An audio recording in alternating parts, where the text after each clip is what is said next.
Call आल्यामुळं मी जो record केलं होतं आयटम ते काही रेकॉर्ड झाले नाहीत. म्हणून मी पुन्हा तुम्हाला सांगते, बिल्डिंगपर्यंत आपण आलो होतो. बिल्डिंगपर्यंतचा पहिला व्हिडिओ झाला 7,62,400. ओके. देन नेक्स्ट काय आयटम आहे, मी लिहिलेले ते पण कॉल आल्यामुळे ते रेकॉर्ड झालेले. प्लांट अँड मशिनरी ॲडजस्टमेंट आहे म्हणून इनर कॉलम लागले 5,60,000.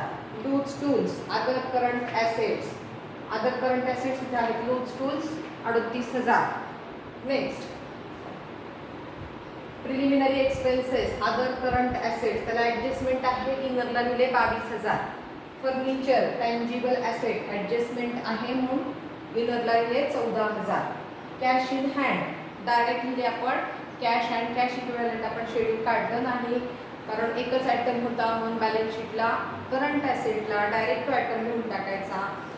हेडिंग असतं कॅश अँड कॅश इक्विव्हॅलंट 38,880. त्यानंतर 10% गव्हर्नमेंट सिक्युरिटीज डायरेक्ट करंट ॲसेटला लिहून टाकायचं आहे. फॉर्मॅटमध्ये तुमचे लिहिलेलं आहे ना, तुम्ही फॉर्मॅट काढलेला आहे बॅलन्स शीटचा, त्या बॅलन्स शीटच्या फॉर्मॅटमध्ये अदर काय आयटम होता आपला, 1 मिनिट.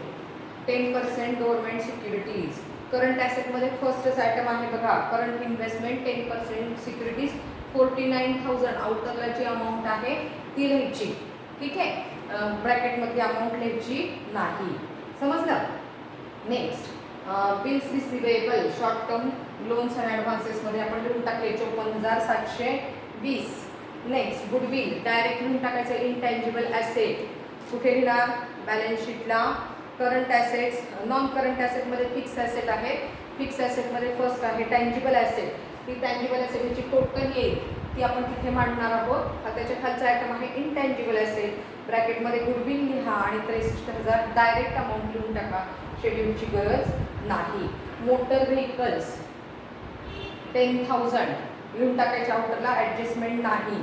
सन्ड्री डेटर्स इनरला लिहा, ॲडजस्टमेंट आहे 83,000. Interim dividend paid reserve and surplus 16,000. वरती 4 वेळी जागा सोडा. नेक्स्ट कॉल्स इन ॲरियर्स, शेअर कॅपिटलमधून पैसे यायचे राहिले कॉल्सचे 50,000. आपण 10 लाख दिले पण त्यातले 50,000 यायचे राहिले म्हणून ते काय केले आपण मायनस केले. अमाऊंट आली 9,50,000. समजलं. नेक्स्ट परचेसेस डायरेक्ट लिहायचे आहे. कुठे, प्रॉफिट अँड लॉस अकाउंटच्या प्रॉफिट अँड लॉस स्टेटमेंटला फर्स्ट असतं रेव्हेन्यू फ्रॉम ऑपरेशन्स. सेकंड आहे अदर इन्कम, त्याची टोटल रेव्हेन्यू. थर्ड आयटम असतो फोर्थ आपला एक्सपेन्सेस, त्यामध्ये आपण कॉस्ट ऑफ मटेरियल कन्झ्युम लिहितो आणि त्याच्या खाली असतात परचेसेस. तिथे डायरेक्ट अमाऊंट लिहून टाकायची 9,37,000. समजलं. ओके.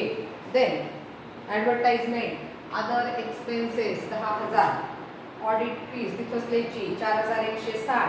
कॅरेज इनवर्ड आत्ता आपण काय लिहिलेलं आहे परचेसेस, त्याच्यावरती कॉस्ट ऑफ मटेरियल कन्झ्युम आहे की नाही, म्हणजे जे मटेरियल आपण वापरलं त्याची जी कॉस्ट आहे that is non as also non as carriage inward. मग तिथं कॅरेज इनवर्ड लिहायचे आहेत 4,160 डायरेक्ट लिहून टाकायचे.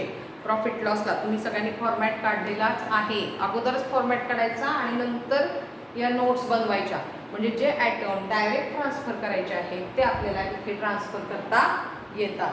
लक्षात आलं. बरं. Next wages employee benefit 51,800. Discount allowed other expenses 4,000. Insurance adjustment आहे other expenses 16,600. Stock change in इन्व्हेंटरीमध्ये ओपनिंग मायनस क्लोजिंग 1,90,000 ओपनिंग लिहा, जेव्हा क्लोजिंग येईल तेव्हा आपण क्लोजिंग लिहूया, ठीक आहे. जनरल एक्सपेन्सेस अदर ऑपरेटिंग एक्सपेन्सेसमध्ये येणार 640. सॅलरीज एम्प्लॉई बेनिफिट येणार 20,000. समजलं. आता सन्ड्री क्रेडिटर्स डायरेक्ट लिहून टाकायचे कुठे, करंट लायबिलिटीला. बॅलन्स शीटला काय आहे, बॅलन्स शीटचं फॉर्मॅट तुम्ही काढला आहे शेअर होल्डर फंड आणि नॉन करंट लायबिलिटीज, बरोबर. असे 2 भाग आहेत त्याच्यामध्ये. मग नॉन करंट लायबिलिटीमध्ये काय करणार तुम्ही, 1 मिनिट, किती अमाऊंट आहे करंट लायबिलिटीजला 1,08,880. करंट लायबिलिटीमध्ये फर्स्ट असतं शॉर्ट टर्म बोरोईंग, सेकंड आहे ट्रेड पेएबल्स, म्हणजेच क्रेडिटर्स ते लिहून टाका किती 1,08,880. समजलं? ओके. Reserve fund 1,70,000. ठीक आहे, इथपर्यंत आलो होतो आपण. देन डिपॉझिट्स कुठं लिहिणार? Short term borrowing. आपण काढले का शॉर्ट टर्म बोरोइंग? काढले का? Deposits 20,000. Next profit and loss appropriation कुठे येणार? रिझर्व्ह अँड सरप्लसला 63,200.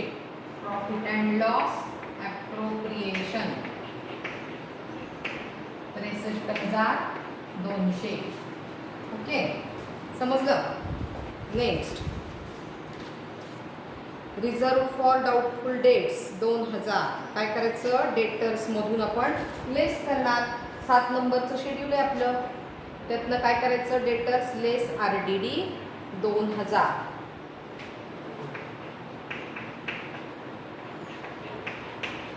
81,000. पण अजून त्याच्यामध्ये आणखी एक ॲडजस्टमेंट आहे, म्हणून ती इनरला लिहिते मी 81,000. जागा पुरणार नाही, तुम्ही ॲडजस्ट करा, तुम्ही मोठे काढा थोडंसं. ओके, बरं. नेक्स्ट सेल्स डायरेक्ट कुठे लिहायचं? Revenue from operations profit and लॉसच्या स्टेटमेंटच्या फर्स्ट आयटम असतो तो, तिथे डायरेक्ट 12 लाख लिहून टाका. रेंट रिसीव्ड अदर इन्कम काढले का आपण? अदर इन्कम इथे काढलेला आहे. अदर इन्कम किती रुपये आहे?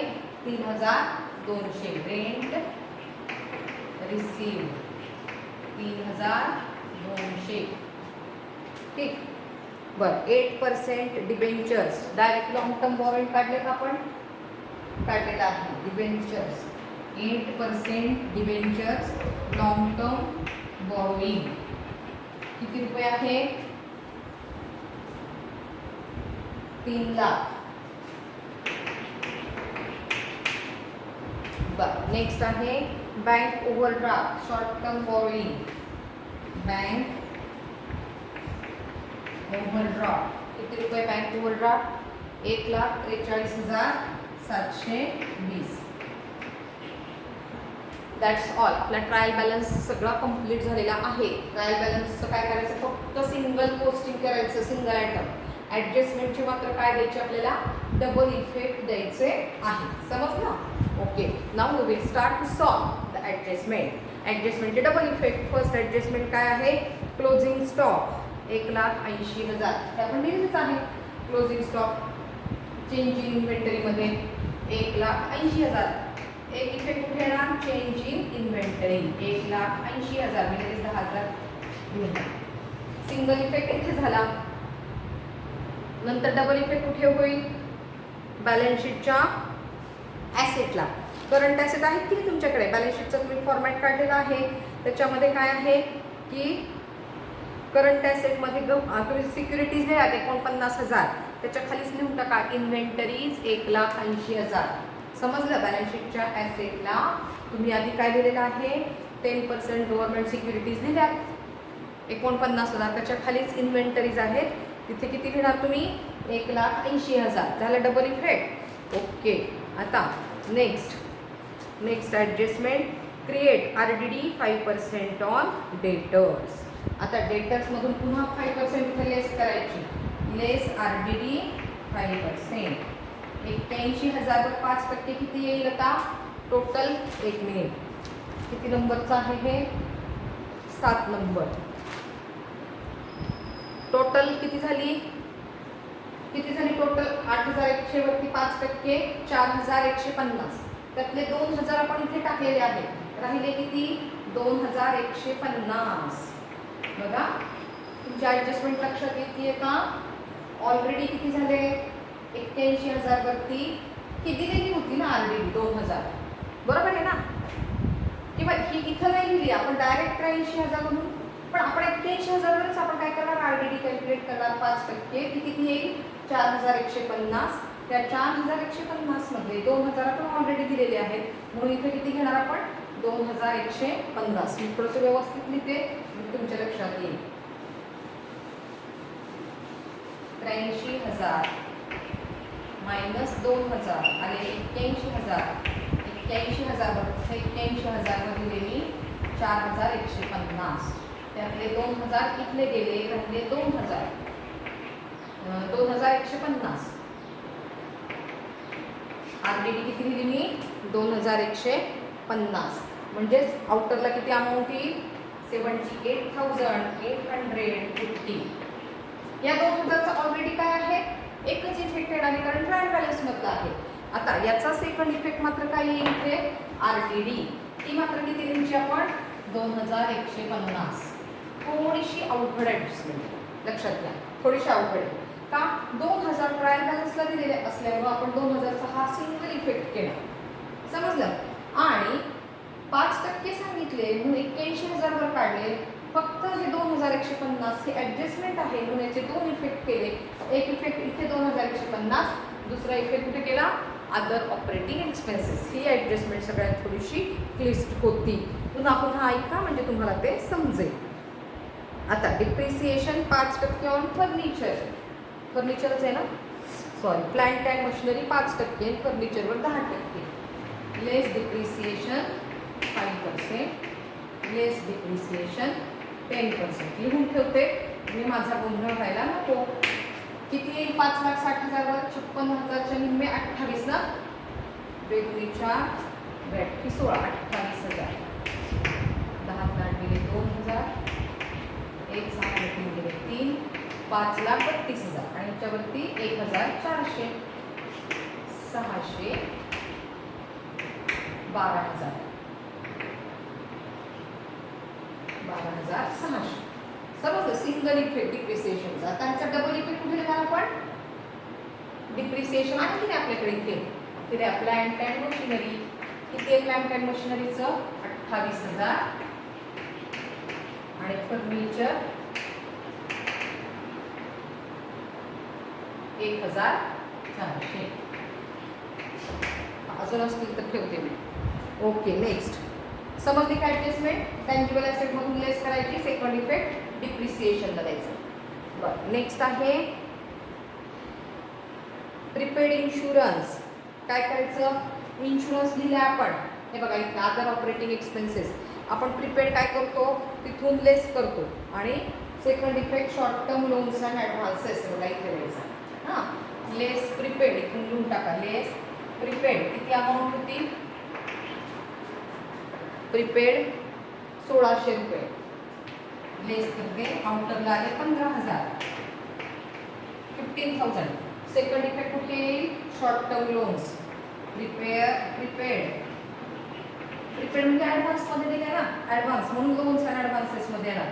प्रीपेड इन्शुरन्स बरोबर की नाही? ॲडव्हान्समध्ये दिले म्हणून किती रुपये द्यायचे? फक्त 1,600. समजला? Okay, next. Interest on debentures and from government securities is due and accrued for the year. Hidden adjustment आहे. मी तुम्हाला मागे सांगितलं होतं की ही ॲडजस्टमेंट हिडन आहे, ही आपल्याला समजून घ्यायची आहे. आता डिबेंचर्स आहेत आपल्याकडे 8%. बरोबर? 3 लाख वरती 8%. किती झालं? किती? 8,24,000. पूर्ण वर्षाचा आहे का? हो, बरोबर. बरं, त्याचं एक इफेक्ट कुठे येणार आहे? करंट ॲसेटमध्ये. इंटरेस्ट ऑन डिबेंचर्स मिळणार आहे की नाही आपल्याला? डिबेंचरवरचं इंटरेस्ट, सॉरी, डिबेंचरचं इंटरेस्ट द्यावं लागणार आहे म्हणजे करंट लायबिलिटी. फर्स्ट एक सिंगल इफेक्ट आणि FC मध्ये येणार. आता इंटरेस्ट ऑन गव्हर्नमेंट सिक्युरिटीज, आपण इन्व्हेस्ट केलेले पैसे त्याचं व्याज मिळणार आहे. थांबा, ह्या दोन ॲडजस्टमेंट आहे, त्याच्यामध्ये गोंधळ करू नका. आधी आपण काय करूया? इंटरेस्ट ऑन डिबेंचरचे ॲडजस्टमेंट बघूया. इंटरेस्ट ऑन डिबेंचर्स काय करायचं आहे? किती रुपये आहे? 8,24,000. बरोबर. हे कुठे येईल? Finance cost 24,000. Interest on debentures. बरोबर. 24,000 कसे आले कळलं का तुम्हाला? ठीक. आता त्याचा सेकंड इफेक्ट जो आहे तो आपण काय करणार आहोत? डायरेक्ट लिहिणार आहे. Direct current liability. बॅलन्स शीटच्या लायबिलिटी साईडला चला. बॅलन्स शीटच्या लायबिलिटी साईडला करंट लायबिलिटी आहे, त्याच्यामध्ये अदर करंट लायबिलिटी तिसरा आयटम आहे. फर्स्ट आयटम आहे शॉर्ट टर्म बॉरोइंग. बरोबर. नेक्स्ट आहे ट्रेड पेएबल्स आणि नंतर काय आहे? Other current liability. त्याच्यामध्ये ते 24,000 डायरेक्ट लिहून टाका. समजलं? Interest on debentures. बरं, नेक्स्ट आता त्याच्या निम्मा पार्ट जो आहे तो काय आहे, गव्हर्नमेंट सिक्युरिटीज. आता गव्हर्नमेंट सिक्युरिटीज किती होत्या, 10% गव्हर्नमेंट सिक्युरिटी. नेहमी फेस व्हॅल्यूवरती इंटरेस्ट मिळत असतं. लक्षात आलं, 10% 50,000 आपण डायरेक्ट लिहिलेलं आहे बघा बॅलन्स शीटला, 49,000 करंट ॲसेटमध्ये. तर त्याच्यावरचं व्याज जे आहे ते आपल्याला काय मिळणार आहे, किती आहे, इज ड्यू. बरोबर. मग आता हे काय येणार आहे, करंट ॲसेटला डायरेक्ट काय होणार, त्याचा इफेक्ट येणार आहे. बरं, किती रुपये, 5,000. बॅलन्स शीटच्या ॲसेटला चला 5,000 रुपये आपल्याला मिळणार आहेत. एक मिनिट हा, याचा एक इफेक्ट आपण कुठे देणार आहोत, interest on government securities other income. हे बघा इथे इन्कम आहे की नाही, 5,000 रुपये, म्हणून इंटरेस्ट ऑन गव्हर्नमेंट सिक्युरिटीज 5,000. बरोबर, हा एक इफेक्ट झाला. आता दुसरा इफेक्ट आपण डायरेक्ट द्यायचं आहे का, तर डायरेक्ट कुठे देणार ते सांगते तर तुम्हाला मी. अदर इन्कममध्ये 5,000 रुपये आले, interest on government securities.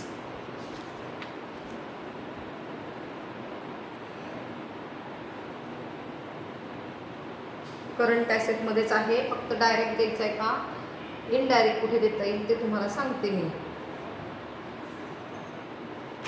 Other income, interest on government securities.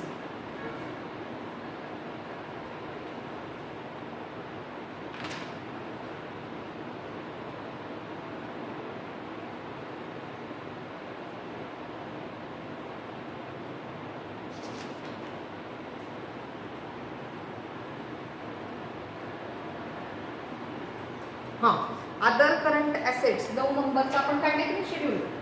हे बघा, अदर करंट ॲसेट्स इथे लिहायचं आहे इंटरेस्ट ॲक्रूड. एक ओळ जागा सोडा, इंटरेस्ट ॲक्रूड. ॲसेट एक बी म्हणून आपण काय केली बघा, कुठे दोन इफेक्ट झाले.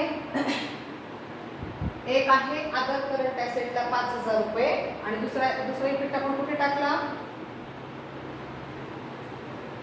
दुसरा इफेक्ट आपण कुठे दिला, 5,000 रुपयाचा अदर इन्कम मध्ये दिला.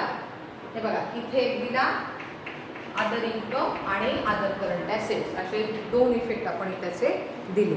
ठीक आहे.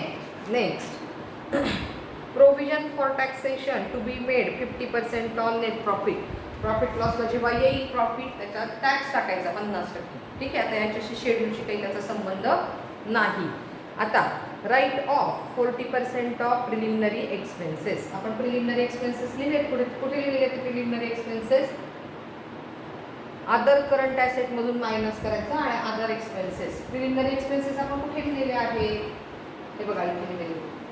राईट ऑफ करायचे, लेस राईट ऑफ 40%, 40%. किती येतील, 40% म्हणजे 8,800. किती नंबरचं शेड्यूल आहे, 9 नंबरचं शेड्यूल आहे. 8,800.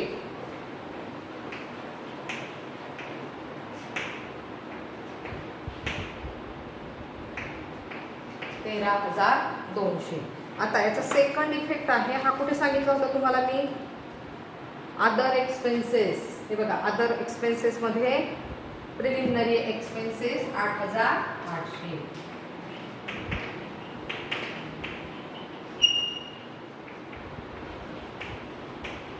बघा, एक इफेक्ट कुठे घेतला आपण, other current asset preliminary expenses मध्ये लेस केले आणि दुसरा कुठे घेतला, अदर ऑपरेटिंग एक्सपेन्सेस 8,800. ठीक आहे. बरं, आता नेक्स्ट संपत आले का ॲडजस्टमेंट. बरं, declare 5% dividend on equity share capital. 5% dividend द्यायचा आहे. कुठे द्यायचं, शॉर्ट टर्म प्रोव्हिजन. आपण शेड्यूल काढलेले शॉर्ट टर्म प्रोव्हिजन, मला वाटतं. हां, हे बघा इथे शॉर्ट टर्म प्रोव्हिजन करणार आहे की नाही आपण, 5%. किती नंबरचं शेड्यूल आहे, 5 नंबरचं शेड्यूल आहे. शॉर्ट टर्म प्रोव्हिजन, त्याच्यामध्ये प्रपोज डिव्हिडंड.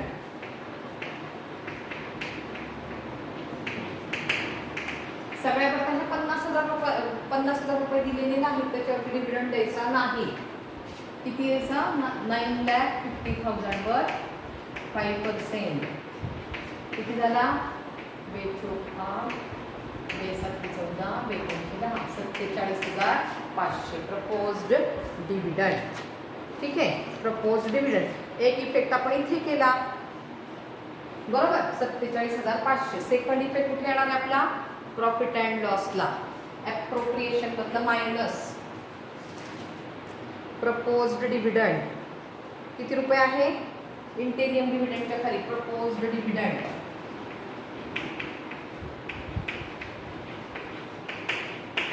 47,500. समजले? Second effect. एक इफेक्ट कुठे केला? शॉर्ट टर्म प्रोव्हिजनला. आणि सेकंड इफेक्ट कुठे केला? रिझर्व्ड सरप्लसला. ठीक. Next transfer rupees 5,000 to reserve fund. Last adjustment आहे.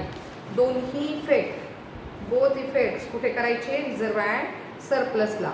5,000 रुपये वरती काय करायचे? ॲड करायचे आणि नेक्स्ट लेस करायचे. प्रपोज डिव्हिडंडच्या खालीच लिहून टाका 5,000 ट्रान्सफर टू जनरल रिझर्व्ह. आता इथे जागा नाही, आपण नंतर आपण काढणार आहोत हे ट्रान्सफर टू जनरल रिझर्व्ह 5,000 आणि खाली पुन्हा त्याच्या खाली लेस करायचे. ते नंतर मी रिझर्व्ह सरप्लस काढणार आहे, तिथे मी लिहिते separate transfer to reserve surplus 5,000. ठीक आहे. सगळ्या ॲडजस्टमेंटचे डबल इफेक्ट केलेले आहेत. फक्त रिझर्व्ह अँड सरप्लस ठेवायचं बाजूला, ते नंतर आपण चेक करू. नंतर पुन्हा आपण ड्रॉ करू. आता आपण काय करूया? सगळ्याच्या आपण टोटल, सगळ्या शेड्यूल्सच्या आपण टोटल घेऊया. रिझर्व्ह सरप्लस बाजूला राहू दे. Long term debentures 3 lakh. त्याच्यानंतर शॉर्ट टर्म बॉरोइंग त्याची पण टोटल घेतली 4 6 1,63,720. आता short term provision. Short term provision मध्ये काय येईल? आता इथे प्रपोज्ड टॅक्स सांगितलं का 50%. त्याचा सेकंड इफेक्ट इथे येणार आहे शॉर्ट टर्म प्रोव्हिजन मध्ये, म्हणून त्याची टोटल आपण बाजूला ठेवूया. Tangible assets.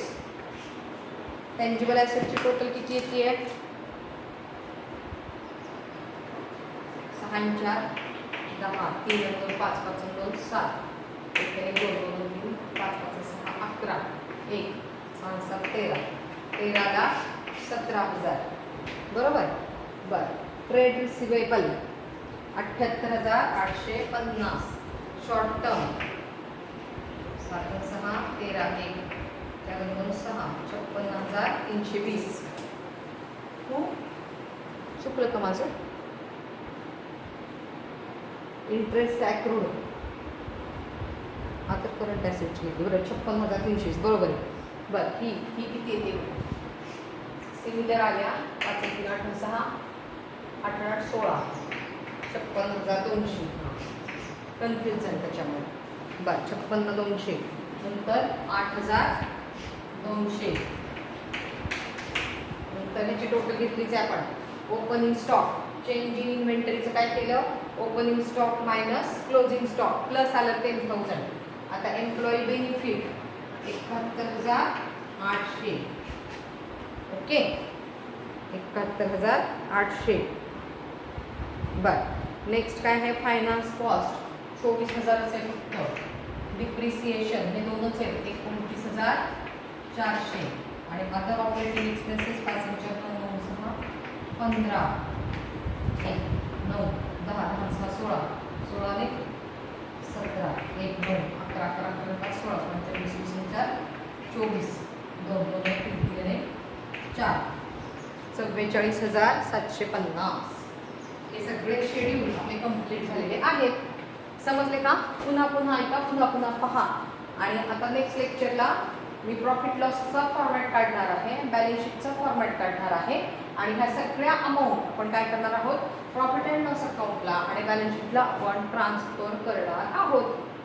Okay, thank you.